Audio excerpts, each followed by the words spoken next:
ஸ்ரீரமணாய. பகவான் ஸ்ரீ ரமண மகரிஷி பக்திஞான இயக்கத்தின் ஆன்மீக அன்பர்கள் அனைவர்களுக்கும் எங்களுடைய மனமார்ந்த இனிய காலை வணக்கம். இன்று பிப்ரவரி 10 திங்கட்கிழமை.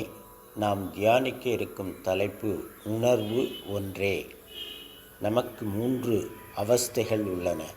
நனவு, கனவு, தூக்கம் என்ற அவஸ்தைகளால் நாம் கஷ்டப்படுகிறோம். அவத்தை என்றாலே கஷ்டம் என்று பொருள். மாறி மாறி வரும் இந்த அவத்தைகளிலிருந்து விடுதலை பெற வேண்டும். 3 அவத்தைகளிலும் இடைவிடாது தொடர்ந்து இருப்பது நான் என்னும் உணர்வு. உள்ளது அல்லது உள்ள உணர்வுள்ளதோ உள்ள பொருள் உள்ளலல உள்ளத்தே உள்ளதால். இது பகவானின் உள்ளது 40 மங்களப்பாடல். நான் என்பது உணர்வு மட்டுமே. அது எண்ணங்களற்று இதயத்தில் எப்போதும் உள்ளது என்பது பாடல் பொருள். தூக்கத்தில் நான் என்னும் ஞாபகம் இல்லை. அதனால் உலக ஞாபகம், உடல் உணர்வும் இல்லை. விழித்தவுடன் நான் என்று அகந்தை கிளம்புகிறது. தூக்கத்தின் போது இந்த நான் எங்கே போயிற்று? அது அங்கேயே இல்லாமல் போனால் எப்படி விழித்தவுடன் தோன்ற முடியும்? அதனால் விழிப்பு நிலையில் நமக்கு புரியாத ஒன்று தூக்கத்தில் இருந்திருக்க வேண்டும். அந்த லயத்தில் இருந்த நான் என்னும் உணர்வே நினைப்பாக விழிப்பு நிலையில் தெரிகிறது. இருப்பினும் விழிப்பு நிலையில், அதாவது நனவு நிலையில், நான் என்ற நினைப்பை நம்மால் உணர முடியவில்லை. ஏனென்றால் நான் என்ற தூக்கத்தில் இருந்த தூய உணர்வு இப்போது நான் என்ற அகந்த எண்ணத்தாலும் அதனைச் சேர்ந்த போலியான எண்ண கூட்டங்களாலும் மறைக்கப்பட்டுள்ளது.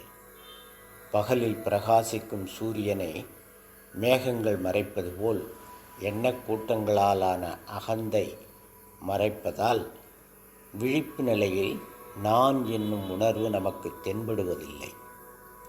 பொன் ஆபரணங்களுக்கு பொன் ஆதாரமாவது போல அதுதான் எல்லா எண்ணங்களுக்கும் ஆதாரம். நான் என்னும் அகந்தை எண்ணம் ஒடுங்கிய தூக்கத்தில் இருக்கும் உணர்வுமயமான நான் என்பதே யதார்த்தமான நான்.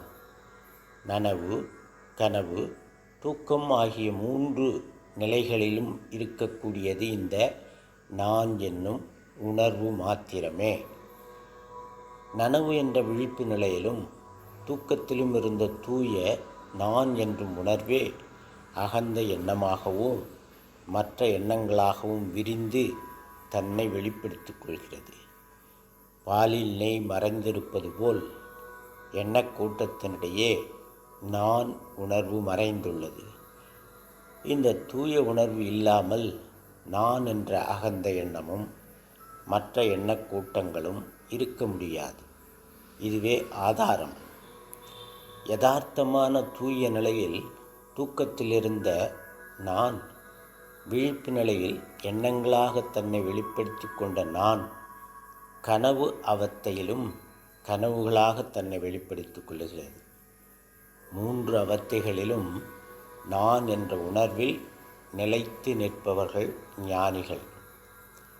ஆத்ம விசாரத்தால் நான் என்பது யாது என்று விசாரித்தும் இறைவனிடம் சரணாகதி அடைந்தும் தன் அகந்தை அழிந்து நான் என்ற உணர்வில் 2 கலந்து அதுவாக இருத்தலே சமாதி நிலையில் இருத்தல்.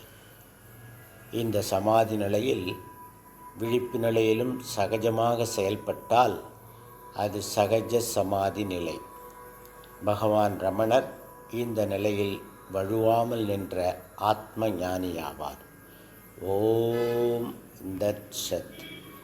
நாளை வேறொரு தலைப்பில் தியானிக்கலாம் அன்பர்களே.